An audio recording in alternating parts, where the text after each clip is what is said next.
Selamat siang Pak Pendeta. Boleh perkenalkan dirinya? Ya, nama saya Pendeta Aiter.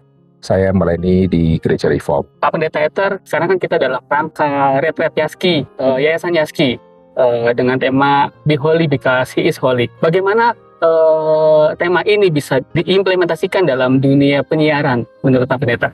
Oke, di dalam tema ini sebetulnya mencakup sangat luas tentang Be Holy itu ya. Nah, kita sebagai anak-anak Tuhan, kita menyiarkan Allah kita yang berbeda dengan Allah yang lain. Seluruh Allah di dalam kepercayaan yang lain itu tidak mengenal konsep holy. Karena Allahnya atau ilahnya bisa bunuh ilah yang lain, bisa poligami, lalu bisa ada semacam partai-partai untuk menghabisi yang lain. Kekristenan beda dengan yang lain. Maka Allah kita adalah Allah yang berbeda. Salah satu yang membuat beda itu adalah tema holy. Karena Allah itu suci adanya, maka kaum-kaum yang Tuhan tebus, Tuhan tuntut untuk suci. Maka kita disebut adalah imamat yang kudus. Kita adalah orang-orang yang dikuduskan. Maka kita bersyukur melalui Yayasan Yaski ini, kita bisa mempersiapkan generasi-generasi yang melayani untuk mengenal Tuhan yang kita layani yang seperti apa, yang berbeda dengan konsep-konsep ilah yang lain. Nah, harap tema ini bisa disiarkan, khotbah-khotbah yang berhubungan dengan keunikan iman kekristenan ini bisa disiarkan supaya orang mengenal Allah yang dipercaya oleh orang-orang Kristen. Oke Pak, kita berbicara soal generasi Pak. Berbicara dengan generasi berarti berbicara tentang perubahan sikap media, perubahan media Pak. Kalau dari dulu kita lebih ke TV, sekarang medianya lebih gampang diakses, termasuk media sosial. Nah, bagaimana penyebaran berita firman Tuhan, kabar baik ini di media sosial menurut Pak Pendeta Aiter sendiri? Oke, kita melihat penyebaran firman dari zaman ke zaman melalui perkembangan. Salah satu perkembangan yang bisa terjadi karena adanya perkembangan dunia teknologi. Waktu belum ada pesawat terbang, maka hamba-hamba Tuhan yang melayani, dia hanya bisa ke lokasi-lokasi yang dia bisa tuju melalui kapal laut, melalui jalan kaki. Tetapi yang antar benua yang sangat jauh dia susah. Dengan munculnya pesawat terbang, manusia bisa menjelajah lebih luas. Tetapi karena pesawat terbang sangat mahal dan rute-rute hanya di rute tertentu, maka banyak tempat belum bisa dijangkau. Akhirnya, tempat yang tidak bisa dijangkau, manusia jangkau dengan cara transportasi yang lain. Mereka memakai cara ada yang jalan kaki, naik kuda, dan seterusnya. Tetapi kita melihat sampai hari ini, semua kesulitan transportasi boleh dikatakan sudah tidak menjadi masalah karena munculnya dunia teknologi, yaitu internet. Dengan adanya teknologi internet, berita yang terjadi di satu negara akan tersiar sampai ke negara lain di dalam hitungan detik yang sama. Kalau zaman dulu orang ikut live sepak bola, itu kadang-kadang ada siaran tunda. Dan tidak semua TV bisa live secara langsung, hanya TV yang sudah bayar dan sudah daftar, dia bisa siarkan secara langsung.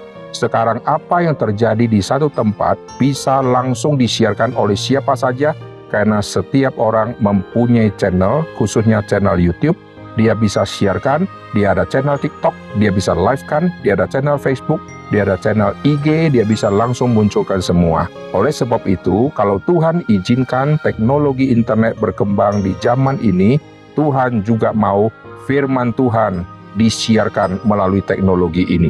Maka kita bersyukur sampai hari ini ada Yaski yang terus memikirkan penyebaran firman, penyebaran kekristenan melalui dunia yang tidak terlihat ini. Dunia yang tidak terlihat ini jauh lebih penting daripada kadang-kadang yang terlihat.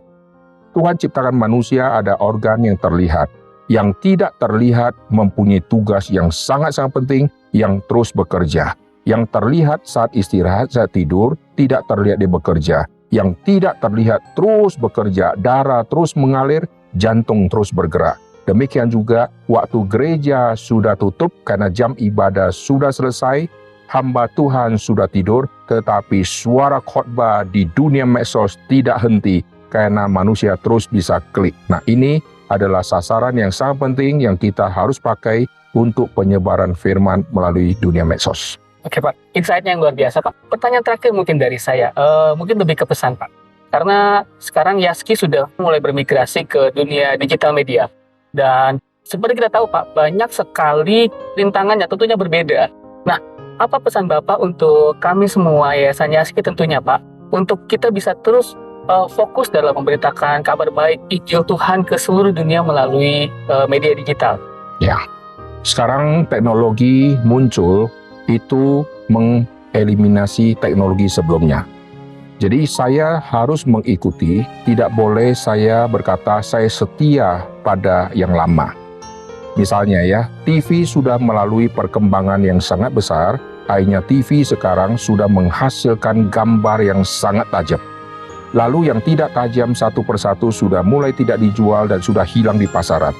Lalu kalau saya mau sebarkan video khotbah, saya harus memakai teknologi rekaman yang tercanggih, supaya waktu ditampilkan di TV yang canggih sekarang, wajah saya tidak pecah. Maka gereja harus ikut perkembangan, ikut mengupgrade semua yang dia sudah miliki. Harus ada investasi untuk semua alat-alat rekaman. Tuhan memakai di zaman dulu, bangsa Israel bisa dapat kitab suci karena ada penulis. Dan waktu penulis menulis itu memakai teknologi tercanggih waktu itu, yaitu papirus. Papirus adalah penemuan manusia yang sangat canggih, di mana manusia bisa tulis sesuatu dan tidak bisa dihapus. Itu Tuhan pakai teknologi yang sangat canggih waktu itu. Sekarang papirus orang tidak pakai karena sudah ada teknologi kertas. Nah, di zaman dunia medsos, Tuhan pakai internet untuk firman Tuhan bisa disiarkan.